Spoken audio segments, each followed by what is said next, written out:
ఏటి ఒడ్డిన నీటి పూలు. రచన కొలిపాక రమమణి గారు. 5వ ఎపిసోడు.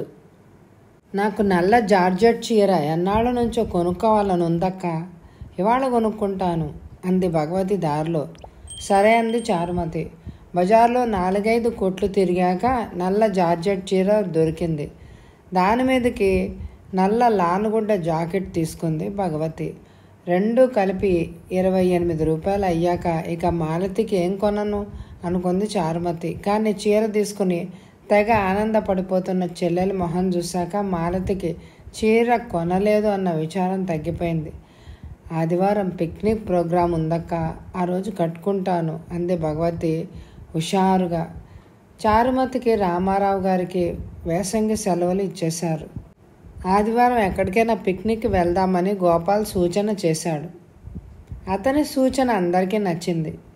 ముఖ్యంగా రామారావు గారు, భగవతి చాలా మద్దతు ఇచ్చి ఉత్సాహం చూపించారు. ఎక్కడికి వెళ్దామని ఆలోచించారు. సర్పవరం వెళ్దాం, అక్కడ మల్లె తోటలు, మామిడి తోటలు చాలా బాగుంటాయి అంది చారుమతి.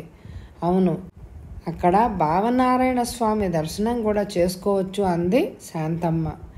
అందరూ ఆమోదించారు. పొద్దునే తినడానికి ఏమైనా తీసుకుని వెళ్ళాలని నిశ్చయించుకున్నారు.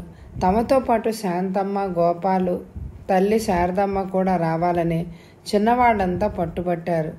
మీ అందరితో మేమెందుకు అని వెనకకు తీసినా చిన్నవాళ్ల బలవంతానికి లొంగక తప్పింది కాదు పెద్దవాళ్ళకి. ఆదివారం ఉదయం 8 వచ్చేశారు శారదమ్మ, గోపాలును. పెద్ద క్యారియర్ నిండా జంతికలు, చేకోడీలు చేసి తెచ్చింది శారదమ్మ. పులిహోర, దద్దోజనం చేసింది శాంతమ్మ. కోటయ్య కొట్లో 2 రూపాయలు పెట్టి జాజికాయలు కొనుక్కురావయ్యా అన్నారు రామారావు గారు. ఇంటి తాళం వేసి క్యారియర్లతో బయలుదేరుతున్న ఈ కుటుంబాన్ని వింతగా చూశారు ఇరుగు పొరుగు. మసీద్ దగ్గర సిటీ బస్ కోసం అందరు నుంచున్నారు. గోపాలు దగ్గరలో ఉన్న కోటయ్య మిఠాయి దుకాణానికి వెళ్ళి కాజాలు తెచ్చాడు. శంకరం పంపిన 500లో మిగిలిన 200 రూపాయలు పెట్టి కొబ్బరికాయలు, పళ్ళు, పువ్వులు, కర్పూరం, అగరబత్తులు కొంది చారుమతి. సర్పవరంకి కాకినాడకి దగ్గరలోనే ఉంది. కాకినాడ నుంచి సిటీ బస్సులు వెళ్తాయి. బస్సు ఎక్కి అరగంటలో సర్పవరంలో దిగారు అంతా. ఊరికి కొంత దూరంగా ఆగింది బస్సు. మామిడి తోటలు చూడగానే ఆనందమైంది అందరికీ. మామిడి చెట్లన్నిటికీ బరువులుగా కాయలు వేలాడుతున్నాయి. ఈసారి మామిడి కాపు బాగుంది అన్నారు రామారావు గారు. కనుచూపు మేరంతా పచ్చని తోటలతో నిండింది ఆ ఊరు. అది చూస్తూ ఆనందపడ్డారు అందరూ. ఎక్కడ చూసినా మల్లె తోటలు, గులాబీ తోటలు, పూల తోటల మధ్య కాయగూరల మడులును. ఈ పువ్వులు, కాయలు చూస్తూ ఎన్ని రోజులైనా గడపొచ్చు అనుకుంది చారుమతి. గుడికి చేరారు.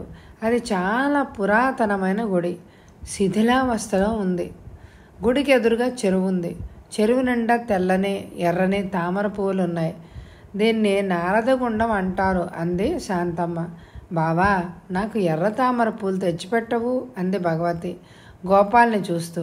తనకి బావ వరుస అవుతాడని తెలిసాక బావా అనే పిలుస్తుంది భగవతి.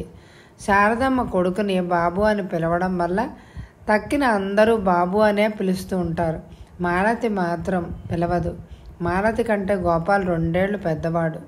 గోపాలు పాంటు దగ్గర పైకి మడిచి చెరువు ఒడ్డుకు వెళ్ళి కొన్ని ఎర్ర తామర పువ్వులు తెచ్చి భగవతికి ఇచ్చాడు. తెల్లటి భగవతి నల్లటి జార్జెట్ చీరలో, చేతిలో తామర పువ్వులతో ఎంతో ముద్దుగా అందంగా ఉంది. చెరువులో కాళ్ళు కడుక్కొని గుడి లోపలికి వెళ్ళారు. గుడి అంతా నిర్మానుష్యంగా ఉంది. అప్పుడే పూజారి వచ్చి దేవుడి విగ్రహానికి దీపం వెలిగిస్తున్నాడు. పూజ చేయిస్తారేమిటి అన్నాడు అతను వీళ్ళని చూస్తూనే. అష్టోత్తరం చేయండి అంది శాంతమ్మ పళ్ళు, పూలు అన్నీ అక్కడ పెడుతూ. పూజారి మంత్రాలతో పూజ చేసి హారతి వెలిగించి, ఈ స్వామిని భావనారాయణ స్వామి అంటారు, శ్రీ మహావిష్ణు అవతారమే అన్నాడు. అందరూ భక్తితో నమస్కరించి బయటకు వచ్చారు. కాసేపు చెరువు పక్కనే ఉన్న గడ్డివాము దగ్గర కూర్చుని 12 గంటలకి తెచ్చుకున్న పులిహోర, దద్దోజనం తిని తోటలు చూడ్డానికి బయలుదేరారు. మల్లె తోటలో మల్లె మొగ్గలు లెక్కలేనన్ని నక్షత్రాల్లాగా ఉన్నాయి. ఒక తోటలో మాలికి డబ్బులిచ్చి పైట చెంగు నిండా మల్లెపూలు పోయించుకుంది భగవతి. మామిడి తోటలో మాత్రం కాయ ముట్టుకోనివ్వరు తోటమాలులు. రామారావు గారు ఒక తోటమాలిని అడిగారు, ఇక్కడ నీడగా ఉంది, చెట్ల కింద కూర్చుని కాసేపు వెళ్ళిపోతామా అని. అతను ఒప్పుకున్నాడు. అందరూ చెట్ల కింద కూర్చున్నారు. భగవతి, భానుమతి, మాలతి మల్లె మొగ్గలు కడుతూ కూర్చున్నారు. మల్లె మొగ్గల కోసమని ఇంటి దగ్గర నుంచే దారాలు తెచ్చుకున్నారు. వాళ్ళు శారదమ్మ తన క్యారియర్ తీసి జంతికలు, చేకోడీలు కాగితాల్లో పెట్టి అందరికీ ఇచ్చింది. శారదమ్మ, ఓ చక్కటి కృతి పాడమ్మా, చిన్నప్పుడు నువ్వు ఎంతో బాగా పాడేదానివి, మళ్ళీ నీ పాట వినాలని ఉంది అంది శాంతమ్మ. నా గొంతుకి ఇప్పుడు బాగాలేదు వదిన, బొంగురు పోయింది, పాట కూడా మర్చిపోయానంది శారదమ్మ. పర్వాలేదు పాడండి, నాకు సంగీతం అంటే ఇష్టం అన్నారు రామారావు గారు. శారదమ్మ కాసేపు ఆలోచించి యదుకుల కాంబోజి రాగంలో త్యాగరాజ కృతి పాడింది. పాహి రామచంద్ర రాఘవ హరే రామయ్య. చారుమతి ఆవిడనే చూస్తూ కూర్చుంది. ఆవిడ గొంతుకులో శ్రావ్యత తగ్గి ఉండవచ్చు, కానీ పాటలో భావం మేళమించి తన్మయురాలై పాడుతోంది. భగవంతుణ్ణి ఎదుట నిలిచి వేడుకుంటున్నట్టే ఉంది. శారదమ్మ సన్నగా ఉంటుంది. పేదరికం, కష్టాలు అనుభవించిన జాడలు ఆవిడ మొహంలో ముద్ర వేసుకున్నాయి. ఆవిడ కళ్ళు దీనంగా అమాయకంగా ఉంటాయి. మంచితనం మనిషిలో మాటలో నిండి ఉంటుంది. గోపాల్కి తల్లి మంచితనమే వచ్చింది అనుకుంది చారుమతి. ఎంత బాగా పాడారమ్మా, ఈ పాట సుబ్రహ్మణ్య అయ్యారు రికార్డు ఉంది, ఆయన ఎంతో బాగా పాడారనుకుంటే ఆయనను మించిపోయింది మీ పాట అన్నారు రామారావు గారు. అమ్మకింత బాగా సంగీతం వచ్చు కదా బాబు, నీకు వచ్చి ఉండాలి, నువ్వు ఆ పాట పాడు అంది భానుమతి. నాకు రాదు సంగీతం, భావగీతాలు పాడతాను అంటూ గోపాలు అవే పాడు అన్నారు అందరూ. దాంతో గోపాల్ కూడా ఎంకిపాటలు ఎత్తుకున్నాడు. ఈ రేయి నన్నొల్ల నేరవా రాజా, ఎన్నెల్ల సొగసంతా ఏటి పాలాయ నటరా అంటూ మొదలుపెట్టి పాడాడు. అలా అందరూ ఆడుకుంటూ పాడుకుంటూ ఎంతో సంతోషంగా పిక్నిక్ చాలా సరదాగా గడిచిపోయింది. అందరూ తిరుగుమొహం పెట్టారు ఇళ్ళకి. జూన్ నెల వచ్చింది. స్కూళ్ళు తెరిచారు. మాలతికి కూడా టైపిస్ట్ ఉద్యోగం దొరికింది. శంకరం 100 రూపాయలు పంపాడు. చారుమతి మనసుకు ఉల్లాసంగా ఉంది.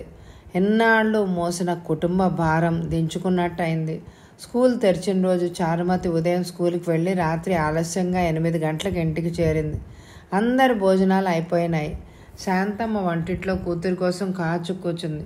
నువ్వు భోజనం చేసేయలేకపోయావా అమ్మా, నా కోసం ఎందుకు కూర్చున్నావు అంది చారుమతి వంటిట్లోకి వస్తూ. అంత తొందరగా భోజనం చేసి నేను పడే పాట ఏముందమ్మా. అవును, ఈరోజు ఇంత ఆలస్యమైంది అంది శాంతమ్మ. పద్మ వచ్చిందమ్మా, వాళ్ళ ఇంటికి వెళ్ళాను. ఎప్పుడు? నెల్లాళ్ళయిందిట. మన సర్పవరం వెళ్ళిన రోజున పద్మ వాళ్ళ నాన్నగారు మన ఇంటికి వచ్చి ఇల్లు తాళం వేసి ఉండడం చూసి వెళ్ళిపోయారట. మళ్ళీ ఈరోజు స్కూల్కి వచ్చి చెప్పారు. ఎలా ఉంది పద్మ, నెల తప్పిందా శాంతమ్మ అడిగింది. పద్మ చాలా పాడైపోయిందమ్మా, సన్నగా డొక్కులా అయిపోయింది. మనిషి కూడా చాలా మారిపోయింది. ఏమిటో ముభావంగా తయారైంది. ఏం మాట్లాడాడు, ఏం అడిగినా అంటూ సమాధానం చెప్తుంది. పద్మ నాన్నగారు అమ్మగారు కూడా ఎందుకనో చాలా విచారంగా ఉన్నారు. నాకు పద్మను చూస్తే చాలా ఏడుపు వచ్చిందమ్మా. అలాగా, పద్మ ఎందుకు అలా ఉందో శాంతమ్మకి అంతుపట్టలేదు. అత్తగారు మంచిది కాదేమో, కోడరికం పెట్టిందేమో అంది చివరికి. భోజనాలు అయ్యాక ఒక కంచంలో కొంచెం కూర, పచ్చడి, అన్నం, చిన్న గిన్నెతో మజ్జిగ ఎత్తి పెట్టింది శాంతమ్మ. ఎవరికమ్మా భోజనం తీసిపెట్టావు అంది చారుమతి. భగవతి సినిమాకి వెళ్ళింది, వచ్చి తింటుందనే. చారుమతి ఆ మాట వినగానే కోపం వచ్చింది. ఎన్నిసార్లు చెప్పానమ్మా సీతతో సినిమాలకి పంపొద్దని, 3 రోజులకు ఒక సినిమా చూడకపోతే ఈవిడ బ్రతకలేదా అంది. ఏం చెయ్యనే, ఇంట్లో కూర్చుంటే దానికి తోచదు, సినిమాకి పంపేదాకా నా ప్రాణాలు దోడేస్తోంది అంది శాంతమ్మ. దీని వరుస నాకేం నచ్చలేదమ్మా అంటూ చారుమతి ముందరి గదిలోకి వచ్చింది. రోజంతా పనిచేసి వచ్చిన మాలతి అలసటగా పడుకుంది. భాను ముందు గదిలో భర్తతో మాట్లాడుతోంది. చలిగాలి కోసం బయట వరండాలో చాపేసుకొని మేను వాల్చింది చారుమతి. భగవతి ఆలోచనలే తిరుగుతున్నాయి. భగవతికి సీతకి సినిమాల పిచ్చి ఎక్కువ. వచ్చిన ప్రతి కొత్త సినిమాకి వెళ్ళవలసిందే. కొత్తవి లేకపోతే చూసిన పాత సినిమాయే మళ్ళీ చూస్తారు. లేదా ఒక సినిమాను బాగుందో లేదో పాటలు నేర్చుకోవాలనో 2-3 సార్లు చూస్తారు. ఇలా చేస్తే డబ్బు పెట్టుకోని అవసరం లేదా? సీత డబ్బు పెడుతుంది అంటుంది. ఆ మాట విని చారుమతికి ఒకసారి గట్టిగా అంది, ఇలా ఇంకోళ్ళ డబ్బు మీద సినిమాలు చూడడానికి సిగ్గులేదా అని. నాకేం సిగ్గులేదు, సినిమాలంటే నాకు ఇష్టం అంది భగవతి. ఛీ, ఏం మనిషి అని చారుమతి లోలోనే చీత్కారం చేసుకుంది. సినిమాల మీద ఉన్న దృష్టి చదువు మీద మళ్ళిద్దామని ఇంట్లో అందరూ ప్రయత్నించారు. ఆ ప్రయత్నాలు వ్యర్థమయ్యాయి. చదువంటే నాకు ఇష్టం లేదు, నేను పెళ్లి చేసుకుంటాను అని జవాబిచ్చింది భగవతి. దీన్ని బాగు చేయడం ఎలా అనుకుంది చారుమతి. భగవతి మించి ఆలోచనలు పద్మ మీదకి మళ్ళాయి. ఎందుకో దాని జీవితం అలా అయింది అని ఆలోచించింది చారుమతి. భానుమతి పద్మ దగ్గరగా కూర్చుని ఎంత ఆప్యాయంగా అడిగినా పద్మ తన కాపురం గురించి ఒక్క మాట చెప్పలేదు. శ్రీదేవికి పద్మ గురించి రాస్తాను, శ్రీదేవికి కూడా పెళ్ళైంది కనుక దాంతో ఏమైనా చెప్తుందేమో అనుకుంది చారుమతి. మర్నాడు ఉదయమే కూర్చుని పద్మ పరిస్థితి విపులంగా ఉత్తరం శ్రీదేవికి రాసి హైదరాబాద్కి పోస్ట్ చేసింది చారుమతి. శ్రావణ మాసం, నల్లటి మబ్బులు ముసురుకుని ఉంది. వర్షం పడుతోంది. ఈ వర్షాకాలం బురదకి లెక్క చేయకుండా అలాగే నీళ్లలో తడుస్తూనే శ్రావణ మంగళవారం వాయనాలకు వెళ్తున్నారు ముత్తైదువులు. భానుమతి పెళ్ళైన మొదటి సంవత్సరం అయిన అత్తగారు చనిపోయి ఇంకా ఏడాది కాలేదని శాంతమ్మ కూతురు చేత లక్ష్మీ పూజ చేయించలేదు. ఆ రోజు ఉదయమే స్నానం చేసి సత్యనారాయణ స్వామి గుడికి వెళ్ళి కొబ్బరికాయ కొట్టొచ్చింది భానుమతి. నోములు నోచుకుంటూ కొత్త పెళ్లి కూతుళ్ళని చూడగానే చారుమతి మనసు ఎక్కడికో తేలిపోతోంది. ఎప్పటికైనా తను కూడా భర్త సౌఖ్యం కోరుతూ అలా నోములు నోచుకుంటుందా? చారుమతి మనసులో పెళ్లితో ముడిపడే వ్యక్తి డాక్టర్ గిరిధర్. ఆమెకు నచ్చిన యువకుడు. పరిచయమైన వాడు అతనొక్కడే. ఆమె భవిష్యత్తును గురించి కలలన్నీ అతని చుట్టూ తిరుగుతున్నాయి. చారుమతి డాక్టర్ గిరిధర్ని చూసి 3 ఏళ్ళు అవుతోంది. అతనితో పరిణయం అసాధ్యమని తెలుసు. కానీ ప్రతి వ్యక్తికి కలలకి ఒక ఆలంబన కావాలి. గడ్డిపోచ అంత ఆశ ఉన్న ఆలంబన దొరికినా దాని మీద హరమ్యాలు నిర్మిస్తాడు వ్యక్తి. గట్టి పునాదులు లేని హరమ్యాలు కూరిపోతాయి. ఒకరోజు నిర్మించిన వ్యక్తి నిరాశతో కుంగిపోతాడు. అదే జరిగింది చారుమతికి. ఒకరోజు ఉదయమే ప్లీడర్ గారి నౌకరు నూకరాజు పసుపు రాసిన శుభలేఖ తీసుకొచ్చాడు. చిన్నబ్బాయి గారి పెళ్ళమ్మ, అయ్యగారు మీకు ఈ శుభలేఖ ఇచ్చి వెళ్ళమన్నారు అన్నాడు. భర్త చనిపోయిన 4 ఏళ్ల తర్వాత కూడా ప్లీడర్ గారు తమని జ్ఞాపకం పెట్టుకుని కొడుకు శుభలేఖ పంపినందుకు శాంతమ్మ పొంగిపోయింది. అలాగా నూకరాజు, అమ్మాయిది ఏ ఊరు అంది. రాజమండ్రి అమ్మ. బాగా కట్నకానుకలు ఉన్నాయా? కలిగిన మహారాజులు. వాళ్ళకేంటమ్మా, చిన్నబ్బాయి గారు రత్నం లాంటి వారమ్మా, ఆరిది మా గొప్ప గుణం అంటూ పొగిడాడు నూకరాజు. తర్వాత శాంతమ్మ దగ్గర సెలవు తీసుకొని వెళ్ళిపోయాడు. చారుమతి తల్లి ఇచ్చిన శుభలేఖ అందుకొని చూసింది. అమ్మాయి పేరు రాధ, తండ్రి అడ్వకేటు. గిరిధరు, రాధ బాగుంది, పేర్లు కలిశాయి. వియంకులు ఇద్దరూ ప్లీడర్లే. సమ్మవుజ్జి. నేనెక్కడా అతనెక్కడా? ఆకాశం మీద ఉండే చందమామ కోసం నేల మీద నుంచి చేతులు చాచాను అనుకుంది చారుమతి. మనసుకి ఎంత వేదాంతం చెప్పినా ఓ పట్టాన స్థిమితం కుదరలేదు. స్కూల్లో పాఠాలు చెప్పలేకపోయింది. శాంతంగా ఒక చోట కూర్చోలేకపోయింది. సాయంత్రం ఇంటికి వస్తున్న చెల్లెల్ని చూసి మాలతి సినిమాకి వెళ్దాం వస్తావా అంది. స్కూలు ఉన్న రోజుల్లో సినిమాకి వెళ్ళడం సాధారణంగా అలవాట్లేదు చారుమతికి. ఈ ఒక్కరోజు అక్క అలా అడిగేసరికి ఆశ్చర్యపోయింది మాలతి. వస్తాను, దేనికి వెళ్దామంది. ఏదో ఒకటి అంటూ మొహం కడుక్కోవడానికి స్నానాల గది వైపు వెళ్ళింది చారుమతి. అక్కా చెల్లెళ్ళిద్దరూ సినిమాకి వెళ్తారని తెలిసి గబాలను ఉప్మా చేసింది శాంతమ్మ. ఉప్మా తిని కాఫీ తాగుతూ చారుమతి అడిగింది, భగవతి ఏదమ్మా, మేము సినిమాకి వెళ్ళామని తెలిస్తే అది మళ్ళీ అలిగి కూర్చుంటుంది. అది సీతా వాళ్ళ ఇంటికి వెళ్ళింది. మీరిద్దరు వెళ్ళి రండి, భగవతి ఊళ్ళో ఉన్న సినిమాలన్నీ చూసినవే కదా అంది శాంతమ్మ. తల్లి మాట మీద భగవతిని వదిలి చారుమతి, మాలతి సినిమాకి బయలుదేరారు. సినిమా చూస్తుంటే ఇంటర్వెల్లో లైట్లు వెలిగాయి. చుట్టుపక్కల చూస్తున్న మాలతి ఒక్కసారి అక్కని మోచేత్తో పొడిచి వెనకెవరో ఉన్నారు చూడు అంది. చారుమతి వెనక్కి తిరిగి చూసి తన కళ్ళని తానే నమ్మలేకపోయింది.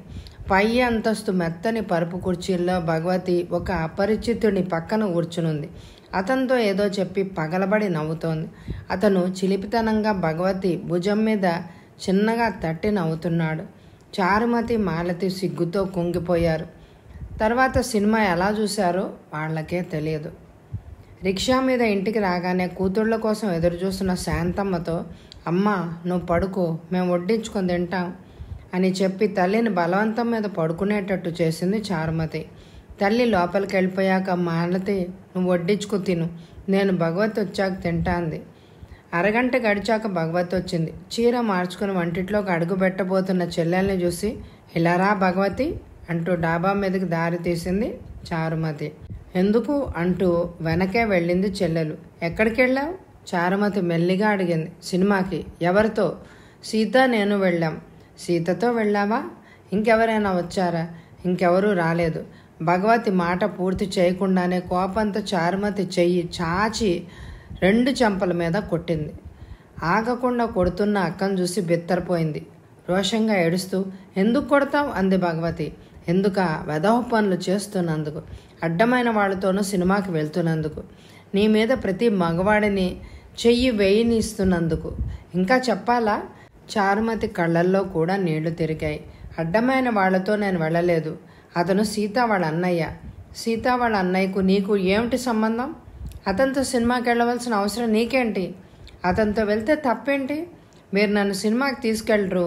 మీకేం కోరికలు ఉండవు. మంచి బట్టలు కావాలని, సినిమాలు చూడాలని, దూర దూర దేశాలు వెళ్ళాలని ఏ ఒక్క కోరిక లేని మీకు, మీరు మామూలు మనుషులు కారు, సన్యాసులు అంది భగవతి. అవునే, మాకు కోరికలు లేవు. మేము మనుషులం కాదు. కోరికలు తీరినప్పుడు తీర్చుకునే స్తోమత లేనప్పుడు కోరికలు పెంచుకునే అర్హత కూడా లేదు. అలాంటి కోరికలు పెంచుకోవడం అవివేకం. చివరికి జీవితంలో దెబ్బతిని కుమిలిపోతావు అంది చారుమతి. చిన్నపిల్ల అయిన భగవతిని సరిదిద్దాలి. చెడ్డ ప్రభావానికి లోనైన చెల్లెల్ని పెడతోవ పడకుండా చూడాలి. ప్రతి మగవాడిని నమ్మకూడదని చెప్పాలి. చారుమతి తహతహలాడింది. భగవతి ఇక్కడ కూర్చో, నీతో నేను సావకాశంగా మాట్లాడాలి అని చెల్లెల్ని కూర్చోబెట్టింది. అందరు మగాళ్ళని ఎందుకు నమ్మకూడదో, ఆడది దగ్గరగా వెళ్తే ఏం ప్రమాదం సంభవిస్తుందో, శీలం పోయిన ఆడదాని బ్రతుకు సంఘంలో ఎలా ఉంటుందో అన్నీ చెప్పింది. అమాయకంగా నమ్మిన రాధాకృష్ణ తనని రైల్లో ఏం చెయ్యబోయాడో వివరించి చెప్పింది. భగవతి అన్ని విని మౌనంగా కూర్చుంది. చెల్లెలకి తను చెప్పినవి ఎంతవరకు తలకెక్కాయా అని కూడా చూస్తూ కూర్చుంది చారుమతి. నాకు ఈ జీవితం నచ్చదక్క. ఎన్నాళ్ళు ఈ బ్రతుకు? లోకంలో ఎన్నో అందమైన సుఖాలున్నాయి, కానీ మనకి ఇష్టమైన బట్టలు కొనుక్కోవడానికి, పుష్టిగా తినడానికి కూడా కరువే. నేను ఈ జీవితంలో సరిపెట్టుకోలేకుండా ఉన్నాను. ముందైన ఆశ ఉందా అంటే అదే లేదు. నాకు మీరు పెళ్లి చెయ్యగలరనే ఆశ లేదు. నీకు మాలతక్కకి పెళ్ళిళ్ళు కావాలి. పోనీ పెళ్లి చేసిన మన అంతస్తులో ఉన్న గుమాస్తాకో మాస్టార్కో ఇచ్చి చేస్తారు. చాలని జీతం, తీరని కోరికలు, ప్రతి దానికి కరువు, అందని వాటి కోసం ఆశపడుతూ జీవించడం ఇదే కదూ. ఇలాంటి మాటలు చెప్పగలిగే చెల్లెలు ఇంకా చిన్న పిల్ల అనుకోవడం తన తెలివి తక్కువతనం అని అనుకుంది చారుమతి. ప్రతి సుఖాన్ని డబ్బుతో చూసే చెల్లెలకి జవాబు చెప్పలేకపోయింది చారుమతి. చెల్లెలి మాటలన్నీ నిజమే. తనకి చెల్లెలికి ఒకటే తేడా. తను మనసులో అనుకున్నది భగవతి పైకంటుంది. ఇద్దరు ఆశలు ఒక రకమైనవి. ఎక్కడికక్కడ విధికి లొంగిపోతూ జీవితంతో రాజీ పడుతూ సమాధానానికి వస్తోంది. భగవతి జీవితానికి ఎదురు నిలిచి పోరాడుతోంది. పైన మేఘాలు కమ్ముకున్నాయి. వర్షం వచ్చేటట్టుంది. భగవతి, నా మీద నీకు విశ్వాసం కానీ ప్రేమ కానీ ఉందా అని అడిగింది చారుమతి. అలా ఎందుకు అడిగావక్క? నువ్వంటే నాకెంతో ఇష్టం అంది భగవతి. నీకు మంచి సంబంధం తెచ్చి పెళ్లి చేస్తా భగవతి.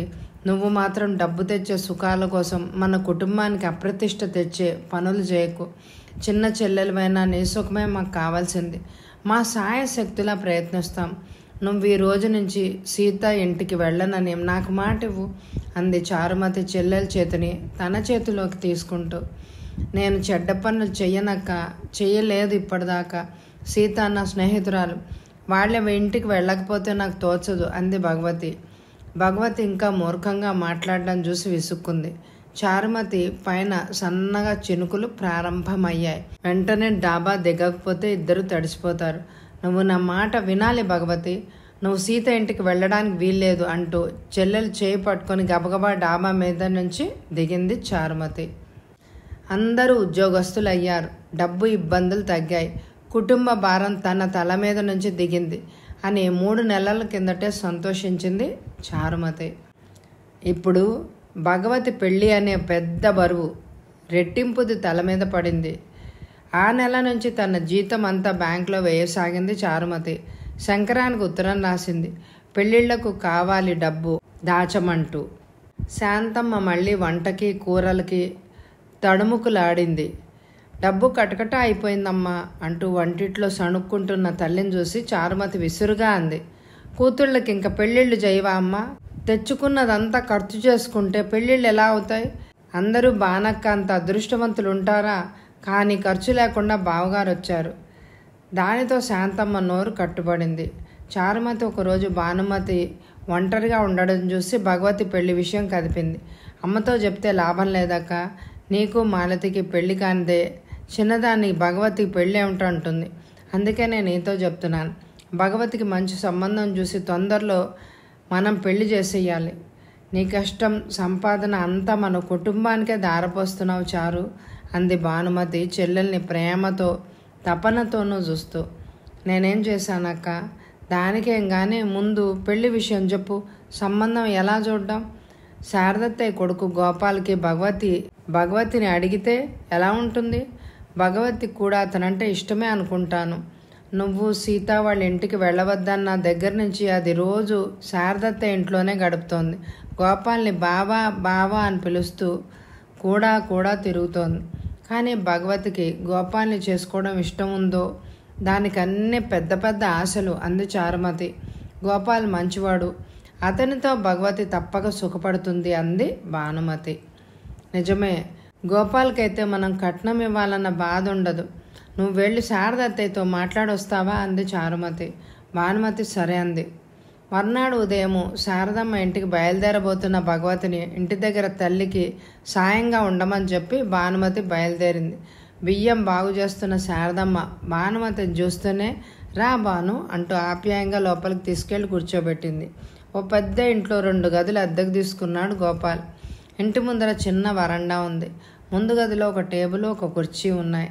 అత్త పక్కనే కూర్చుంది తను బియ్యం ఏరుతూ. నువ్వు ఇక్కడ ఎందుకమ్మా అలా మంచం మీద కూర్చో, నేను ఏరేస్తాను అంది శారదమ్మ. అయినా భానుమతి అక్కడి నుంచి లేవలేదు. ఆ మాట ఈ మాట చెప్తూ ఇట్టే ఏరేశారు బియ్యం. కాఫీ పెట్టిస్తా ఉండు అంటూ శారదమ్మ వంటిట్లోకి వెళ్ళి కుంపట్లో బొగ్గులేసి నిప్పు రాజేసింది. అత్త, నీతో ఒక ముఖ్య విషయం మాట్లాడదామని వచ్చాను అంది భానుమతి పీట వాల్చుకొని శారదమ్మకి ఎదురుగా కూర్చుంటూ. ఏమిటి అన్నట్టు తలెత్తి కుతూహలంగా చూసింది శారదమ్మ. మా చెల్లెళ్ళ పెళ్లి విషయం మాట్లాడదామని వచ్చాను. 3 పెళ్లికి ఎదిగి ఉన్నారు. చారు పెద్దదనుకో, కానీ మాలతి భగవతి గోపాల్కి ఈడవుతారు. ఒకరిని నీ కోడలుగా చేసుకుంటే మాకు చాలా సంతోషం అంది భానుమతి మెల్లగా. ఈ మాట చెప్పడానికి ఇంత పస్తాయిస్తావేమిటే? మీ నాన్న సహాయం చేసి ఉండకపోతే బాబు చదువుకొని ఇంత పైకి వచ్చేవాడా? మేము ఈ మాత్రం ఉండడానికి కారణం మీ నాన్న చలవ, తర్వాత చారుమతి చలవ. చిన్నపిల్లైనా చారుది గొప్ప బుద్ధి అంది శారదమ్మ పచ్చిమిరపకాయ అల్లం తరుగుతూ. అవన్నీ ఇప్పుడు ఎందుకు అత్తయ్యా, ఏం చేస్తున్నావు అంటూ భానుమతి అత్త చేతిలోని కత్తిపీట లాక్కోబోయింది. కానీ శారదమ్మ నవ్వుతూ బలవంతంగా కత్తిపీట తీసుకుంది. భానుమతి ఎదురుగానే రవ్వతో ఉప్మా చేసి ప్లేట్ నిండా ముందు పెట్టింది. నేను ఎలాగో ఒక పిల్లని మా బాబుకి చేసుకోవాలని అనుకుంటున్నాను. తెలిసిన పిల్లని చేసుకుంటే ఏ ఇబ్బంది ఉండదు. ఒకటే ఆలోచిస్తున్నాను. బాబు ఇంకా చిన్నవాడు, వయసు తక్కువ అంది శారదమ్మ కాఫీకి నీళ్లు పెడుతూ.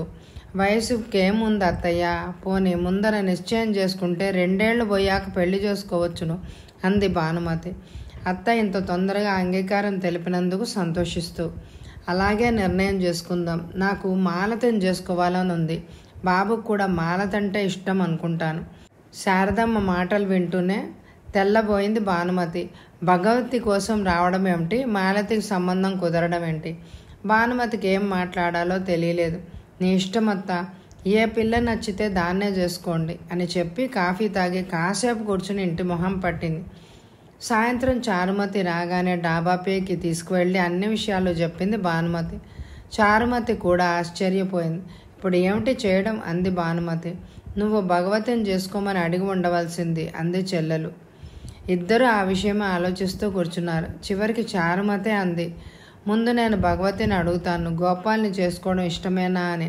దానికి ఇష్టమైతే మళ్ళీ నేను వెళ్ళి అత్తను అడుగుతాను. భానుమతి అంగీకారం తెలిపింది. సంధ్య పడుతూ ఉండగా భగవతిని తీసుకొని వేణుగోపాలస్వామి ఆలయానికి వెళ్ళింది చారుమతి. ఆ ఆలయం కూడా వీళ్ళ ఇంటికి చాలా దగ్గరే. నీకు గోపాల్ని పెళ్లి చేసుకోవడం ఇష్టమేనా? చారుమతి సూటిగా సంభాషణ ప్రారంభించింది. భగవతి ఆశ్చర్యపోయింది. ఇప్పుడు ఎందుకు ఇలా అడుగుతున్నావంది. ఏం లేదు, నీ అభిప్రాయం తెలుసుకుందామని అంది చారుమతి. ఏ బావ నన్ను చేసుకుంటాడన్నాడా? భగవతి తిరిగి అక్కని ప్రశ్నించింది. నేను అడిగింది నీ అభిప్రాయాన్ని. నా అభిప్రాయం ముందే చెప్పాను కదక్క, నాకు ఇష్టం లేదు. గోపాల్ అంటే ఇష్టం లేదా? బావ అంటే ఇష్టమే, కానీ మరీ చిన్న జీతగాడిని చేసుకొని జీవితాంతం బాధపడడం నాకు ఇష్టం లేదు. కానీ గోపాల్ మంచివాడు, నిన్ను బాగా చూసుకుంటాడు. డబ్బున్నంతలో ఇంకో వ్యక్తి నన్ను బాగా చూసుకోవడని ఎక్కడుంది? డబ్బు లేని వాళ్ళంతా మంచివాళ్ళు, ఉన్నవాళ్ళంతా చెడ్డవాళ్ళు కారు అంది భగవతి. చెల్లెలి వాదానికి జవాబు చెప్పలేకపోయింది చారుమతి. మంచో చెడో తన అభిప్రాయాలని పైకి చెప్పడానికి వెనుతీయదు భగవతి. తర్వాత అక్క చెల్లెళ్ళిద్దరూ ఏం మాట్లాడుకోలేదు. మౌనంగా వెళ్ళి దైవ దర్శనం చేసుకొని తిరిగి వచ్చారు. మర్నాడు చారుమతి మాలతిని పిలిచి అడిగింది పెళ్ళిని గురించి, ఆమె అభిప్రాయాలు ఎలా ఉన్నాయో తెలుసుకోవాలని. గోపాల్ నిన్ను పెళ్లి చేసుకోవడానికి ఇష్టం చూపుతున్నాడు. శారదత్తయ్య నిన్ను కోడలుగా చేసుకుంటాను అంటోంది. నీ అభిప్రాయం ఏమిటి? అక్క ఇలా సూటిగా హఠాత్తుగా తన పెళ్లి విషయం చెప్పేసరికి మాలతి సిగ్గుపడింది, తికమక పడింది. నాకు ఇష్టానికి ఏంటక్క, భగవతికి అతనంటే చాలా ఇష్టం, కూడా తిరుగుతుంది. భగవతికి అతనితో పెళ్లి చేస్తే బాగుంటుందేమో అంది మాలతి. కానీ భగవతి గోపాల్ని చేసుకోవడం ఇష్టపడదు. నువ్వు అడిగావా అంది మాలతి ఆశ్చర్యపోతూ. అడిగాను. అయితే అతన్ని చేసుకోవడానికి నాకేం అభ్యంతరం లేదు. ఒకటే సవరణ, నీ పెళ్లి తర్వాతే నా పెళ్ళి అంది మాలతి. నా పెళ్లి దాకా ఆగడం ఎందుకు? నా కోసం ఆగావంటే పెళ్లి కాకుండా ముసల్దాని అయిపోయే భయం ఉంది. ఎవరికి కుదిరితే వాళ్ళు పెళ్లి చేసుకోవడమే మంచిది అంది చారుమతి మాలతి భుజం మీద ప్రేమగా చెయ్యేసి. అయితే నేను పెళ్లి చేసుకోను అంది మాలతి బెంకంగా. అలా అంటే ఎలా మాలతి అంది చారుమతి నవ్వుతూ. అది అంతే, ముందు అక్క పెళ్ళి తర్వాత చెల్లెలు పెళ్ళి అంది మాలతి. మాలతి నిశ్చయం చేసుకున్న భానుమతి చాలా సంతోషించింది. తర్వాత మాలతిని గోపాల్ పెళ్లి చేసుకోవడానికి ఇష్టపడడం, శారదమ్మ అంగీకారం చూపడం అన్నీ చారుమతి తల్లితో చెప్పింది. కూతురు ఇంత సులువుగా పెళ్లి సంబంధం కుదిరించినందుకు, గోపాల్ వంటిది మంచి గుణం కలవాడు అల్లుడవుతున్నందుకు సంతోషంతో పొంగిపోయింది శాంతమ్మ. పద్మ అంటూ పిల్లాన్ని ఎత్తుకుని శ్రీదేవిని చూసి ఆశ్చర్యపోయింది పద్మ. ఏంటలా చూస్తున్నావు కొత్తదానిలాగా? నేనే శ్రీదేవిని అంటూ దగ్గరకు వచ్చి, ఇదిగోరా మీ అత్త అంటూ పిల్లాడిని పద్మ చేతికి అందించింది. శ్రీదేవి బొద్దుగా ముద్దుగా ఉన్న బాబుని చూసింది. వాడు పద్మని చూడగానే మధురంగా నవ్వాడు. పద్మ ప్రేమగా దగ్గరకు తీసుకొని 2 బుగ్గల మీద ముద్దులు పెట్టుకుంది. అప్పుడే అక్కడికి వచ్చిన వరలక్ష్మి ఇన్నాళ్లకి కూతురు పెదవుల మీద నవ్వు చూసి ఒక్కసారి నెట్టూడ్చింది. ఎప్పుడొచ్చావమ్మ శ్రీదేవి?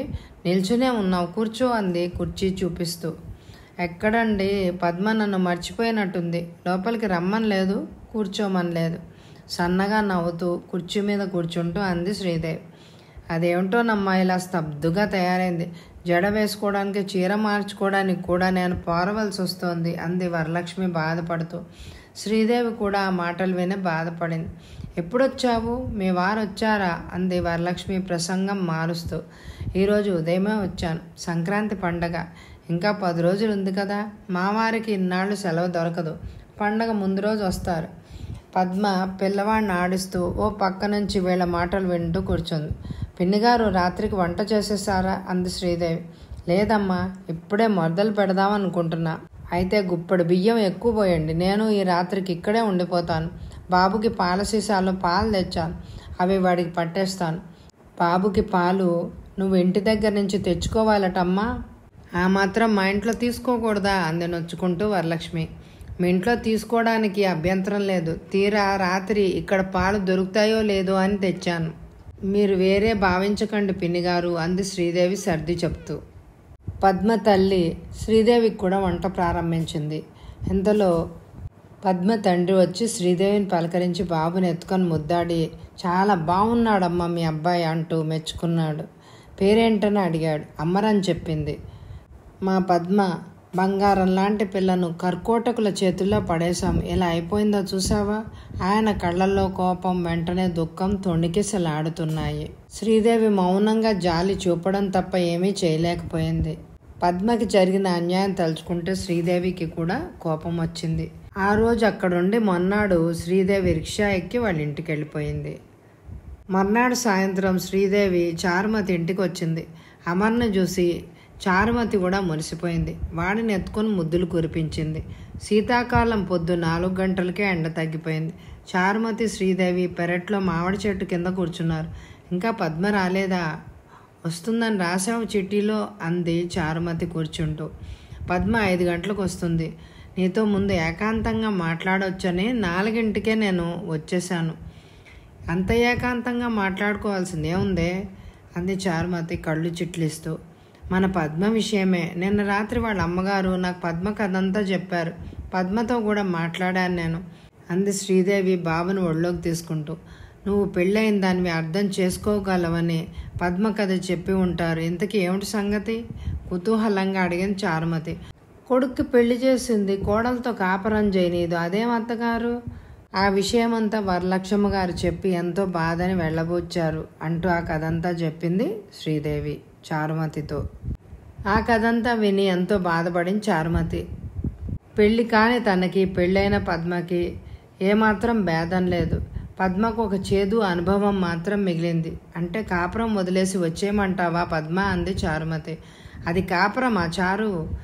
అతను పద్మని పెళ్లి చేసుకున్నాడు, ఎందుకో అర్థం కావడం లేదు. అతనికి విడాకులు ఇచ్చేసి తిరిగి పెళ్లి చేసుకోమంటున్నాను నేను. ఆడపిల్లకి పెళ్లి కావడం, సరైన వరుడు దొరకడం ఎంత కష్టమో స్వానుభవం మీద తెలుసుకుంది చారుమతి. మొదటిసారికే దిక్కు లేకపోతే రెండోసారి పెళ్లి అమ్మాయిని చేసుకోవడానికి ఎవరు సిద్ధపడతారే దేవి అంది చారు సందేహంగా. సహృదయులైన యువకులు మన సంఘంలో ఉండకపోరు చారు. అయితే మనం కొంచెం ప్రయత్నించాలి, బ్రతకాలి అంది శ్రీదేవి. చారుమతి మౌనంగా ఊరుకుంది విని. నాకే ఒక అన్న ఉంటే ఈ ఇబ్బంది లేకపోను కదా అని ఆలోచిస్తున్నాను. నచ్చ చెప్పి ఒప్పించి పద్మని పెళ్లాడేటట్టు చేద్దును అంది శ్రీదేవి తిరిగి. చారుమతికి వెంటనే శంకరం జ్ఞాపకానికి వచ్చాడు. శంకరానికి పద్మ అంటే ఇష్టమే. ఎన్నోసార్లు పద్మ అందాన్ని పొగిడేవాడు. నీకు అన్న లేకపోతేనే నాకున్నాడుగా, అడుగుతాను అంది చారుమతి. శ్రీదేవి ఆనందంతో ఎగిరి గంతేసినంత పనిచేసింది. శంకరం మాట నాకు జ్ఞాపకం రాలేదు. చారు, నువ్వు తప్పక శంకరాన్ని అడుగు. చిన్నప్పటి నుంచి తెలిసింది చెల్లెలు ప్రాణ స్నేహితురాలు గనక పద్మ కథ విని హృదయం కరిగి పెళ్లి చేసుకోవచ్చు అంది. సరే, వాడు రాని అడుగుతాను. ఉత్తరాల్లో రాస్తే ఇలాంటివి బాగుండవు, పనులు కూడా జరగవు అంది చారుమతి. శంకరం ఎప్పుడొస్తాడు అని అడిగింది చారుమతి. 2 నెలలు సెలవు తీసుకుని సంవత్సరాదికి వస్తాడట. మార్చిలో రావచ్చును.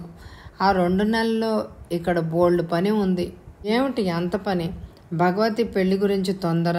భగవతికి మంచి సంబంధం చూసి వాడు ఉండగానే పెళ్లి చేసేయాలని ఊహ. అదేమిటి, నీకు మాలతికి పెళ్ళిళ్ళు కాకుండానే చిన్నదానికి చేసేస్తారా? శ్రీదేవి ఆశ్చర్యంగా అడిగింది. మాలతికి సంబంధం నిశ్చయమైంది. మా అత్తయ్య కొడుకు గోపాల్ ఇక్కడ రైల్వేలో పనిచేస్తున్నాడు. నా సంగతి తర్వాత చూసుకోవచ్చు. భగవతికి తొందరగా పెళ్లి చేసేసుకోవాలనే ఉంది అంది చారుమతి. నీ పెళ్లి కాకుండా భగవతి పెళ్లి చేయడం నాకేం నచ్చలేదు అంది శ్రీదేవి.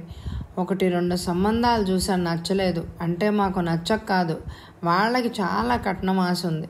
ఒకరు 5,000, ఒకరు 3,000 కట్నము లాంఛనాలు ఇవ్వమని కోరారు. వాళ్లతో మేం తూగలేం. భగవతికి మాత్రం మంచి ఉద్యోగస్తుడినే చేసుకోవాలని ఉంది. శ్రీదేవి వింటూ ఊరుకుంది. మా బావగారిని అదే బానక్క భర్తను చూసావుగా, ఆయనేం పాపం తిరిగి అవస్థపడుతున్నాడు. శంకరం వచ్చేలోగల ఏదో ఒకటి స్థిరపరిస్తే వాడు ఉండగానే పెళ్లి చేసేయచ్చు. మళ్ళీ మళ్ళీ వాడు అంత దూరం నుంచి ఎక్కడ రాగలడు? భగవతి పెళ్ళి మాలతి పెళ్ళి ఒకసారి చేసేస్తారా? ఖర్చు కూడా కలిసి వస్తుంది అంది శ్రీదేవి. ఏమో, నా పెళ్ళి అయితే కానీ మాలతి పెళ్లి చేసుకోనుందట. నా కోసం ఆగవద్దని నేను చెప్తున్నాను. పోనీలే, మాలతికైనా అక్కని గురించి దిగులుంది. శ్రీదేవి చారుమతి మాట్లాడుకుంటూ ఉండగా పద్మ వచ్చింది. ఎన్నాళ్ళ తర్వాత ముగ్గురిని వాళ్ళకిష్టమైన మామిడి చెట్టు కింద కూర్చొని మాట్లాడుకోవడం సంతోషం కలిగించింది. పద్మ ఎదురుగా పెళ్ళిళ్ళ విషయాలు, కుటుంబ విషయాలు మాట్లాడకూడదు అని అనుకున్నారు శ్రీదేవి, చారుమతి. కాసేపు పుస్తకాల గురించి, సినిమాల గురించి మాట్లాడుకున్నారు. పరిగెడుతూ పడుతూ లేస్తూ తిరుగుతున్న అమ్మర్తో ఆడుకుంటున్నారు కొంతసేపు. ఇంతలో శ్రీదేవి లోపలికెళ్ళి పుస్తకం తెచ్చి చారుమతి చేతిలో పెట్టి, ఇందులో ఒకటి పాడు అంది. బసవరాజు అప్పారావు గారి గేయం ఒకటి పాడింది చారుమతి. సంక్రాంతి పండగ దగ్గరకు వచ్చింది. శ్రీదేవి సంక్రాంతి పండగ వెళ్ళేదాకా కాకినాడలోనే ఉంది. ఆ రోజు భోగిపళ్ళని చెప్పి పిలిచింది. అందరూ వెళ్ళారు. ఆ తర్వాత పండగ అయిపోయాక శ్రీదేవి భర్తతో కలిసి వాళ్ళ ఊరు వెళ్ళిపోయింది. శంకరం 2-3 నెలలు సెలవు తీసుకుని మార్చి 15వ తారీఖున కాకినాడ వచ్చాడు. శంకరాన్ని కలుసుకోవడానికి ఇంటిల్లపాది స్టేషన్కి వెళ్ళారు. శంకరం తల్లిని, చెల్లెళ్ళని, అక్కని చూడగానే కౌగులించుకున్నంత పనిచేశాడు. స్టేషన్లోనే తల్లికి, శారదమ్మకి వంగి నమస్కారాలు చేశాడు పాదాలకి. ఇతను గోపాల్ని పరిచయం చేసింది చారుమతి. గోపాల్తో ఆప్యాయంగా కరచాలనం చేసి, నీ గురించి అంతా ముందుగానే తెలుసులే అన్నాడు శంకరం. ఇంత దూరంలో నవ్వుతూ నిల్చున్న రామారావు గారిని చూసి, మీరు వచ్చారా మాస్టారు అంటూ నమస్కారం చేశాడు. ఇంకా మాస్టారు అంటావేంటి, బావగారు అను అంది మాలతి. శంకరం నవ్వుతూ బావగారు అంటూ దగ్గరికి వెళ్ళి 2 చేతులు పట్టుకున్నాడు. పదవోయి బావమరిది, నువ్వు చూస్తే స్టేషన్లో రోజంతా గడిపేటట్టున్నావు అంటూ చనువుగా శంకరం వీపు మీద చరిచాడు రామారావు. అందరూ రిక్షాలు కట్టించుకొని ఇంటికి చేరారు. శాంతమ్మ రాత్రి కొడుకు కోసం పాయసం చేసి విందు చేసింది. శాంతమ్మ, శారదమ్మ వడ్డిస్తుంటే రామారావు గారు, పిల్లలు వంటిల్లంతా నిండుగా కూర్చొని భోంచేశారు. భోజనాల దగ్గర శంకరం తను వెళ్ళిపోయాక ఇంట్లో జరిగిన మార్పులు, భానుమతి పెళ్ళి, మామ చనిపోవడం అన్నీ అడిగి తెలుసుకున్నాడు.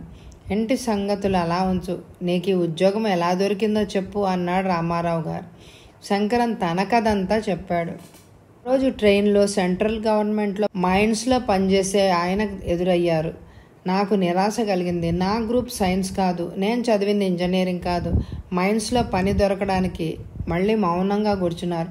మీరేం చేస్తున్నారు అని అడిగాడు. చిన్నవాడైనా నన్ను కూడా మన్నించి మీరు అనడం ఆయన సంస్కారవంతుడని తెలుపుతూనే ఉంది. నేను చెప్పాను, ఆయన నాకు మధ్యప్రదేశ్లోని బిజోరి అనే చోట పనిచేస్తున్నాను, అక్కడికి తీసుకువెళ్తాను, కానీ నా దగ్గర రావడానికి అంత డబ్బు లేదండి అంటే, నేను నీకు ఉద్యోగం ఇప్పించాక అందులోంచి తీరుద్దుగానిలే అన్నాడు. ఆయన పేరు భాస్కర్ రెడ్డి. అలా ఆయన వల్ల నాకు ఈ ఉద్యోగం వచ్చింది అని చెప్పాడు శంకరం. అతనిలో ఆత్మవిశ్వాసం, ధైర్యం ప్రస్ఫుటంగా కనిపిస్తున్నాయి. కదలికలో ఒక విధమైన హుందాతనం, మాటల్లో ఒక తరహా నిండుతనం వచ్చాయి. ఎంత మారిపోయాడు శంకరం అనుకుంది చారుమతి 2 ఏళ్లలో అతనిలో కలిగిన మార్పుని గమనిస్తూ. శంకరం వచ్చిన వారం రోజులకే భగవతిని చూసుకోవడానికి విశాఖపట్నం నుంచి పెళ్లివారు వచ్చారు. పెళ్ళికొడుకు బీకాం పాస్ అయి హైదరాబాదులో LICలో ఉద్యోగం చేస్తున్నాడు. పిల్లవాడు, తల్లి భగవతిని చూసుకోవడానికి వచ్చారు. వారికి పిల్ల నచ్చింది. 2000 కట్నము, ఆడపడుచు లాంఛనాలు కావాలని కోరారు. పెళ్లివారు వెళ్ళిపోయాక శాంతమ్మ శంకరంతోనూ, పెద్ద కూతుళ్ళిద్దరితోనూ, రామారావు గారితోనూ పెళ్లి విషయం చర్చించింది. పెళ్లి కొడుకు ఏం బాగాలేడమ్మా, భగవతిని ఇస్తే కాకి ముక్కుకి దొండపండులా ఉంటుంది అన్నాడు శంకరం. పెద్ద కొడుకు 20 ఏళ్ళు, నల్లని పెద్ద విగ్రహం, కొంచెం పళ్ళెత్తు. భగవతికి నచ్చాడు. దాని దృష్టి అంతా అతని ఉద్యోగం మీదే ఉంది అంది చారుమతి. డబ్బు మాట ఎలాగా అంది భానుమతి. 2000 లాంఛనాలు అడుగుతున్నారు. పెళ్లికి మళ్ళీ ఖర్చు ఉంటుంది. అన్నీ కలిపి తడిపి మోపెడవుతాయి. మనం ఈ సంబంధం తూగలేమంది శాంతమ్మ. ఏ సంబంధం తూగలేమమ్మా, అందరూ బావగారిలాగా, గోపాల్లాగా ఉచితంగా కానీ ఖర్చు లేకుండా నీ కూతుళ్ళ మెళ్ళలో పుస్తకట్టేయడానికి అంగీకరించరు అంది చారుమతి. నిజమేనమ్మా, అందరూ మంచివాళ్లే ఉంటారా? ఇప్పటి కాలంలో పిల్ల అందం చూసి ఎవ్వరూ చేసుకుంటున్నారు, డబ్బు కోసం ఆశపడతారు అంది శాంతమ్మ. ఆ విషయం తర్వాత మాట్లాడుకుందాం, ముందు ఈ పెళ్లి విషయం తేల్చండి అన్నాడు శంకరం. పిల్లాడి తల్లి మంచిదిలాగే కనిపించింది అంది భానుమతి. కానీ అంత డబ్బు ఎక్కడి నుంచి తెస్తాం? ఇల్లు కొదవ పెడితే సూరమ్మ డబ్బిస్తుందట. శంకరం గుండెల్లో రాయబడింది. ఎప్పుడో తాతలు సంపాదించిన నాటి ఇల్లు, అది ఉండడం వల్లే తలదాచుకోవడానికి ఇబ్బంది లేదు. ఇల్లు తాకట్టు పెట్టడమా అనే ఆలోచనలో పడ్డాడు. బావగారు సలహా అడిగితే బాగుంటుందేమో అంది చారుమతి. ఆ ఆలోచనలో శంకరం రామారావు గారి దగ్గరికి వెళ్ళి అప్పు సంగతి, సూరమ్మ ఇల్లు కొదవ పెట్టమనడం సంగతి చెప్పాడు. రామారావు చాలాసేపు ఆలోచించి చివరికి, శంకరం, మనం ఏదో తాకట్టు పెట్టాల్సిందే. ఈ కాలంలో మనకి ఎవరికి అప్పుగా ఇవ్వరు. ఈ పెళ్లి చేయాలంటే తాకట్టు పెట్టక తప్పదు మరి అన్నాడు. శంకరం దిక్కుతోచని వాళ్ళ కూర్చున్నాడు.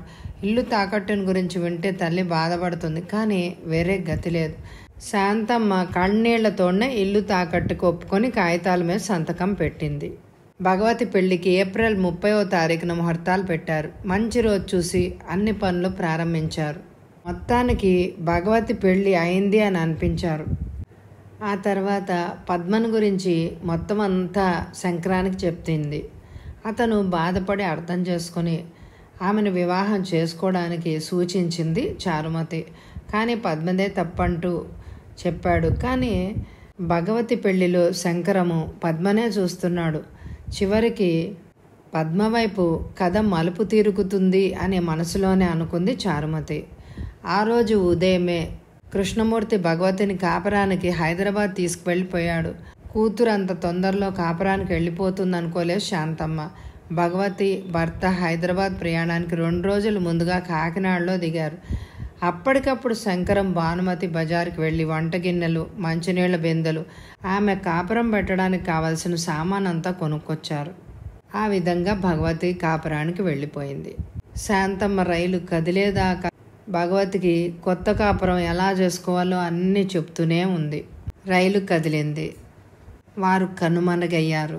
భగవతి కోరిక తీరింది. 18 ఏళ్లకే పెళ్లి కూతురు అయింది. హైదరాబాదులో ఉద్యోగస్తుడుగా ఉన్న మంచి భర్త లభించాడు. భగవతి సుఖంగా ఉండాలి, డబ్బు ఇబ్బంది లేకుండా హాయిగా జీవించాలి అనుకుంది చారుమతి. చారుమతి ఆలోచనలు మారుస్తూ శంకరం అన్నాడు, ఆ రోజు వంతెన దగ్గర తీసుకువెళ్ళి మీ పద్మ కథంతా నాకు ఎందుకు చెప్పావో ఇప్పుడు తెలిసింది. ఎందుకు? నేను పద్మని పెళ్లి చేసుకోవాలని నీ ఊహ. చారుమతి శంకరాన్ని చూస్తూ మౌనంగా ఊరుకుంది. అవునా? సందేహంగా అడిగాడు శంకరం. అప్పటికి కూడా చారుమతి తన ఉద్దేశం చెప్పలేదు. నువ్వు పద్మని చేసుకోవాలనుకుంటున్నావా అంది. చేసుకోవడం తప్ప? శంకరం ఎదురు ప్రశ్న వేశాడు. శంకరం మనసు తెలిసినందుకు సంతోషించింది చారుమతి. తప్పులేదు, ఎంతో ఒప్పు నవ్వుతూ అంది. చెల్లెలు నవ్వు చూసి తను నవ్వాడు శంకరం. ఆనాడు పద్మదే తప్పంతా అన్నట్టు మాట్లాడావు? చారుమతి అడిగింది. ఆ రోజు మొదటిసారి వినడం, ఎక్కువ ఆలోచించలేదు. పద్మ తొందరపడిందేమో అనుకున్నాను. మరి ఇప్పుడు పద్మ తప్పేం లేదని తెలిసిందా? పద్మను చూశాక నా అభిప్రాయం మార్చుకున్నాను. పద్మను చూశాక లేక పద్మ అందం చూశాక? చారుమతి కొంచెం హేళనగానే అనింది. చారు, నువ్వు అలా మాట్లాడితే నేనేం చెప్పలేను. ఆడదానికి అందానికి ప్రాముఖ్యం లేదనను, కానీ అదొక్కటే మగాడిని మారుస్తుంది అని అన్నను. ఆకర్షణ అంటే పొరపాటే. అందం వెనకుండే మనసు, మనిషి ప్రవర్తన ఎంతో ముఖ్యమైనవి. పద్మ స్థితి చూసిన నా మనసు ఇప్పుడు ఎంతో బాధగా ఉంది. 25 ఏళ్లైనా నిండని ఆమె జీవితం అంతా అడవిగాచిన వెన్నెల్లా అయిపోతుందంటే జాలేస్తోంది. నిజంగా ఆమె భర్త దురదృష్టవంతుడు. రంబలాంటి భార్యను పెట్టుకుని అలా ఎలా ఉన్నాడో అనుభవించడానికి కూడా అర్హత కావాలి. ఆ అర్హత నీకుందంటావా? నువ్వు అలా వ్యంగ్యంగా మాట్లాడితే నేను నీతో మాట్లాడను చారు. నేను తీవ్రంగా అడుగుతున్నాను. పద్మని నేను తిరిగి పెళ్లి చేసుకుంటానంటే పద్మ ఒప్పుకుంటుందా? ఆమె తల్లిదండ్రులు అంగీకరిస్తారా? పద్మ వాళ్ళ నాన్నగారు అమ్మగారు ఇష్టపడతారో లేదో నాకెలా తెలుస్తుంది? మరి ఎవరికి తెలుస్తుంది? చెల్లెలు తనతో ఆటలాడుకుంటుందని శంకరానికి కోపం వచ్చింది. ఏమో, చారుమతిలో ఇంకా చిలిపితనం పోలేదు. శంకరం కోపంగా ఉండడం చూసి పక్కుమని నవ్వింది. చారు, నువ్వు చాలా మారిపోయావు. ఎదుటి మనిషిని అర్థం చేసుకోవే. నువ్వు వంతెన దగ్గర పద్మని గురించి చెప్పిన దగ్గర నుంచి రోజు నేను ఆమెను గురించి ఆలోచిస్తున్నాను. పద్మని భగవతి పెళ్లిలో చూసిన దగ్గర నుంచి పెళ్లి చేసుకోవడం సాధ్యం ఎలా అవుతుందా, అసలు సాధ్యం అవుతుందా లేదా అని మదన పడుతున్నాను. నాకు నువ్వే సహాయం చేస్తావని. ఆమె నీ స్నేహితురాలు కనుక నువ్వే నా అభిప్రాయం విని సంతోషిస్తావు అనుకున్నాను. ఇప్పుడు నువ్వేమో ఇలా మాట్లాడుతున్నావు. చారు నవ్వడం మానేసి గంభీరంగా మారిపోయింది. నువ్వు పద్మని పెళ్లి చేసుకోవడం నాకు చాలా చాలా సంతోషం. అంతకంటే నాకేం కావాలి? నీ హృదయపూర్వకంగా నువ్వే పద్మని పెళ్లి చేసుకోవడానికి నిశ్చయించుకోవడం నాకు ఇంకా సంతోషం. ఆ మాట నేను నోటి ద్వారానే చెప్పించాలని అలా వ్యంగ్యంగా మాట్లాడాను. మరోలాగా భావించకు శంకరం. నువ్వు పద్మని చేసుకుంటే బాగుంటుందని నేను శ్రీదేవి చాలా రోజుల క్రిందటే అనుకున్నాం. అందుకే నీతో పద్మ కథ అంతా చెప్పాను. చారుమతి ఆప్యాయంగా శంకరం చేతిని తన చేతిలోకి తీసుకుంది. పద్మ వాళ్ళ తల్లిదండ్రులను ఒప్పించే బాధ్యత అంతా నీ మీదే పెడుతున్నాను చారు. అది నువ్వు ఒక్కరితివే నిర్వహించగలవు అన్నాడు శంకరం. మీ ఇద్దరికి పెళ్ళి అంత సులువుగా తేలిపోయేదే కాదు. ముందర మాధవరావు గారికి విడాకులు ఇప్పిస్తాను. తర్వాత పద్మ తల్లిదండ్రుల్ని ఒప్పించాలి. తలుచుకుంటేనే చాలా కష్టం అనిపిస్తోంది. అన్నిటికంటే ముఖ్యం పద్మ రెండవ పెళ్ళికి ఒప్పుకుంటుందా అని. అదే భయం, నాకు కూడా అదే భయం చారు. ఆ రోజు భార్యాభర్తలు సినిమాకు వచ్చినప్పుడు చూశాను కదా, పద్మ ఎంత ముభావంగా ఉందో. ఒక్క మాట మాట్లాడడం లేదు. నమస్కారం చేస్తే తిరిగి నమస్కరించి ఊరుకుంది. అసలు కళ్ళెత్తి చూడని కూడా చూడలేదు. స్టేషన్లో గంట మోగి రైలు కదలడంతో సంభాషణ ఆగిపోయింది. కాకినాడ టౌన్ స్టేషన్లో దిగి రిక్షా మాట్లాడుకున్నాడు. ఇంటికెళ్తే ఇంకా ఈ పెళ్లి విషయం మాట్లాడుకోలేము. రేపు నేను ఊరు విడిచి వెళ్ళిపోతున్నాను. ఇప్పుడే మాట్లాడుకోవాలి అన్నాడు శంకరం రిక్షా ఎక్కి కూర్చోగానే. పద్మ విషయం నేను ఆలోచిస్తున్నాను. శంకరం, ఒక్కసారి పెళ్లి చేసుకొని వివాహం విఫలమైతే అది హృదయానికి మానని గాయంలాగా మారిపోతుంది. ఏమో, నాకైతే ఈ వివాహానికి పద్మ అంగీకరిస్తుంది అని అనిపిస్తుంది అన్నాడు శంకరం. చారుమతి శంకరం మాటలు వింటూ మౌనంగా ఊరుకుంది. తిరిగి శంకరమే అన్నాడు, పెళ్లి చేసుకున్నాక పద్మని ఊళ్ళో ఉంచను. ఈ వాతావరణానికి దూరంగా మధ్యప్రదేశ్కు తీసుకుపోతా. అన్నీ మర్చిపోయి నాతో హాయిగా ఉంటుంది. పద్మ వాళ్ళని అమ్మని కూడా ఒప్పించాలి. ఇవన్నీ త్వరగా అయిపోతే బాగుండు అనుకున్నాడు శంకరం. నేను వాళ్ళ నాన్న వాళ్ళకు ఉత్తరం రాస్తాను. భగవతి పెళ్లి భారం తీరింది అనుకుంటే ఇప్పుడు శంకరం పెళ్లి భారం అంతా మళ్ళీ చారుమతి మీద పడింది. చెల్లెల గురించి కూడా ఆలోచించడేంటి శంకరం అనుకుంటూ పైకి ఏం మాట్లాడలేదు. అలాగే శంకరం, సాధ్యమైనంత వరకు ప్రయత్నిస్తాను అంది. రిక్షా ఇంటి దగ్గర ఆగింది. మరుసటి రోజు శంకరం తన భారం చెల్లెల మీద వదిలేసి మధ్యప్రదేశ్కి వెళ్ళిపోయాడు. పెరటిదారి గుండా చుట్టు తిరిగి లోపలికి వచ్చి గోపాలు, వదినా ఇదిగో పూలు, బొగడ పూలు తీసి చారుమతి దోశల నిండా పోశాడు గోపాల్. రోజు కష్టపడి ఎందుకు తెస్తావు బాబు అంది చారుమతి పువ్వులు ఆప్యాయంగా అందుకొని వాసన చూస్తూ. మీకు ఇష్టమైన పువ్వులు ఇవ్వడం నాకెంతో సంతోషం అన్నాడు గోపాల్ చెమట పట్టిన ముఖాన్ని రుమాలతో తుడుచుకుంటూ. అతనికి తన మీద ఉండే అభిమానానికి ఆర్ద్రమైంది చారుమతి హృదయం. గోపాల్ వంటి స్నేహితుడు, సహృదయుడు లభించకపోతే తన హృదయము, జీవితము ఎంత నిస్సారమై ఉండేదో అనుకుంది చారుమతి. విజయనగరం నుంచి ఎప్పుడొచ్చావు చారుమతి అడిగింది. నిన్న రాత్రి అన్నాడు గోపాలు. తిరిగి అతనే, భగవతికి కవల పిల్లలు పుట్టారని విన్నాను, ఎక్కడా అన్నాడు. రా చూద్దువు గాని, గదిలో ఉన్నారు అంది చారుమతి లేస్తూ. భగవతి బాగున్నావా అని పలకరించాడు గోపాల్. రా బావా అంటూ లేచి కూర్చుంది భగవతి. గోపాల్ స్టూల్ తెచ్చుకొని భగవతి మంచానికి కొంచెం దూరంలో కూర్చున్నాడు. పెళ్ళైన 4 ఏళ్లలో 2 సార్లు పురిటికొచ్చి 3 పిల్లలకు తల్లయింది. పెళ్లికి ముందు ఉండే చిన్నతనం, ఉద్రేకం పోయి పెద్దరికం వచ్చింది. తమలపాకులతో, ఎర్రబడిన పెదవులతో, నడుం కట్టుతో బాలింతరాలు ఎంతో అందంగా ఉంది. అభినందనలు అన్నాడు గోపాల్. ఎందుకు అంది భగవతి. ఎందుకేమిటి, ఒకసారి 2 కన్నందుకు అన్నాడు గోపాల్ నవ్వుతూ. నాకేం సంతోషంగా లేదు బావా, నాకు కూతుళ్ళు వద్దనుకున్నాను, ఏకంగా భగవంతుడు 2 ప్రసాదించాడు అంది భగవతి విచారంగా. ఈ 4 ఏళ్లలోనూ ఎన్నో మార్పులొచ్చాయి. చెల్లెల కంటే ముందు పెళ్ళైన భగవతికి పిల్లలు కలగలేదు. భగవతికి 4 ఏళ్లలో 3 పిల్లలు. శాంతమ్మకి భానుకి పిల్లలు కలగనందుకు ఓ పక్క విచారం, భగవతికి పిల్లలు పుట్టినందుకు సంతోషం ఓ పక్కను. ఒంటరిగా కాపురం పెట్టడానికి వెళ్ళిన భగవతి ఇల్లు 2 ఏళ్లలో ఉమ్మడి కుటుంబంగా మారిపోయింది. భగవతి తోడికోడళ్ళు 2 పిల్లల్ని భర్తని ఈ లోకంలో వదిలి పరలోక యాత్రం చేసింది. పెద్ద కొడుకు పిల్లల్ని పెట్టుకొని భగవతి అత్తగారు భగవతి ఇంట్లోనే ఉంటుంది. ఏ మార్పు లేనిది నా జీవితమే అనుకుంది చారుమతి. 2 ఏళ్లకు ఒకసారి కాకినాడ వచ్చే శంకరానికి చారుమతి పెళ్లి మీద కంటే పద్మతో తనకి జరగబోయే పెళ్లి మీదనే శ్రద్ధ ఎక్కువ. అతని నిరంతర కృషి వల్ల, చారుమతి పద్మకిచ్చిన ప్రోత్సాహం వల్ల పద్మ మాధవరావు విడాకులు తీసుకున్నారు. పద్మ ఇప్పుడు శంకరంతో పెళ్లి కోసం ఎదురు చూస్తోంది. చారుమతికి 1-2 సంబంధాలు వచ్చినా కట్నాలు ఇవ్వడానికి భయపడి అంతా వెనకడుగు వేశారు.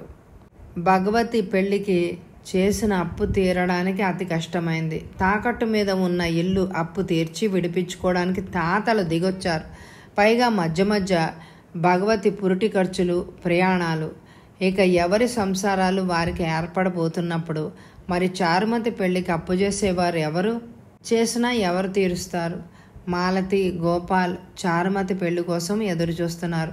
అక్క పెళ్లి అవ్వగానే మాలతి వివాహం చేసుకుని భర్త గృహానికి వెళ్ళిపోతుంది. శంకరం వివాహం చేసుకుని సంసారం పెట్టుకుంటే డబ్బు ఎత్తి పంపి అప్పులు తీర్చడం కాని పని. 27 ఏళ్ళు వచ్చిన చారుమతి కన్యగానే మిగిలిపోయింది. రాత్రి 7 గంటలు అవగానే భగవతికి భోజనం పెట్టేస్తుంది శాంతమ్మ.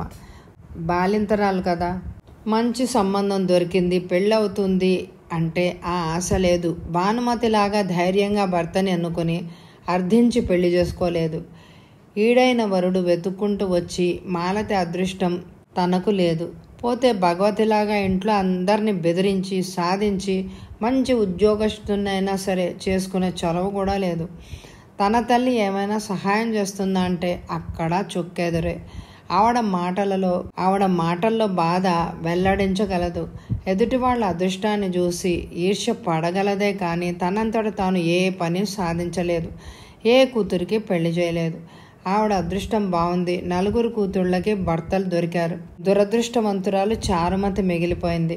జీవితంలో ముందు జరిగే అభివృద్ధిని చూసి తలుచుకునే మనిషి ఉత్సాహంగా జీవించగలడు.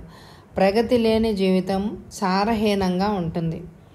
రైలు కదులుతూ ఉంటే ఎన్ని రోజులైనా ప్రయాణం చేయగలం.